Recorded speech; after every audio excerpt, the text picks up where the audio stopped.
એ જય શ્રી કૃષ્ણ. જય શ્રી કૃષ્ણ રાધાબેન, બેહો.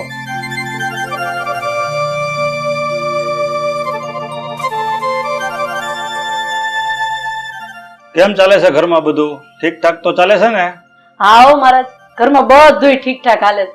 અને આ મારા ઉપરવાળાની દયાથી મારી વહુને હારા દિવસો હોતન જાય છે. એ હારું હારું બેન. આ ભગવાન તમારી વહુને દેવ જેવો દીકરો આપે ને એવા મારા આશીર્વાદ છે. મહારાજ, આ એક મૂંઝવણ છે. મારા દીકરાની વહુ છે ને એ આમ રૂપાળી છે, એટલે મને બીક ઈ વાતની છે કે આ ક્યાંક બહાર જાય ને નજર લાગી જાય તો. હા હો, ઈ વાત તમારી બરાબર. આ રૂપાળા માણસ હોય ને એને નજર તો હાલતા લાગી જાય. તો મારા જે કામ કરો ને, આ નજર નો લાગે એવો એકાદો દોરો કરી દો ને. હા હા જરૂર, અટાણે જ દોરો કરી દઉં છું.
લ્યો રાધાબેન, આ દોરો તમારી વહુને બાંધી દેજો, કોઈની નજર નહીં લાગે.